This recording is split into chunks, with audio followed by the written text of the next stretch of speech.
Starting from the bottom, now we're here.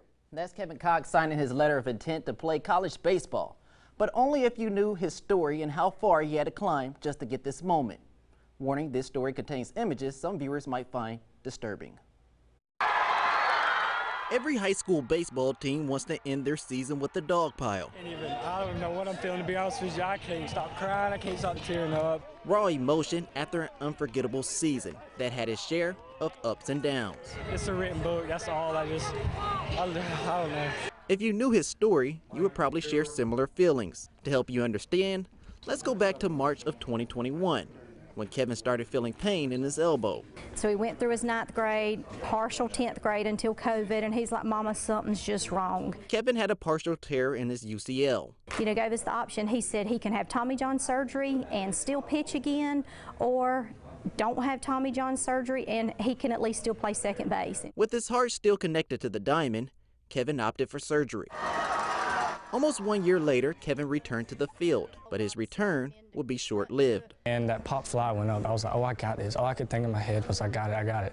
Against Appling County on March 7th, Kevin found himself chasing down a foul ball from second base. And I heard my catcher in the background, which I'm not blaming him. I heard him say that I had room, which I did have room. I just didn't slow down when I was going to the fence. Kevin face planted into a pole. And we're sitting there not even knowing what all was wrong with him at the time. We just know he's pouring blood from everywhere and found his teeth in the grass. And so we didn't even really know what his injuries were at that time. Kevin broke the spine of his nose, lost multiple teeth, had laceration to his chin, and a boxer's fracture to his hand. Coming off from a 10-month or 11-month recovery and then going right back into a recovery phase was hard. It was super hard.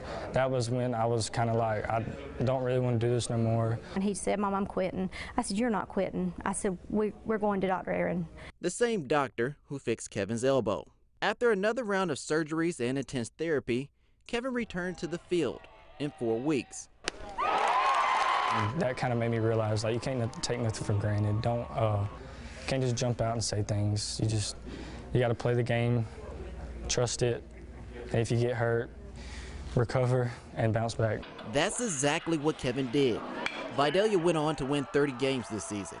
Kevin will be a key contributor to the team's success. His biggest moment coming in Game 3 of the state championship. Vidalia up 7-0 in the last inning with 2 outs, 2 strikes, and Kevin seals the deal.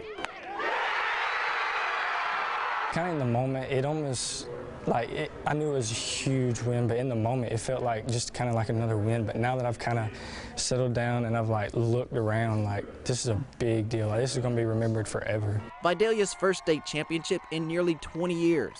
Their 3rd in program history. It's a dream come true.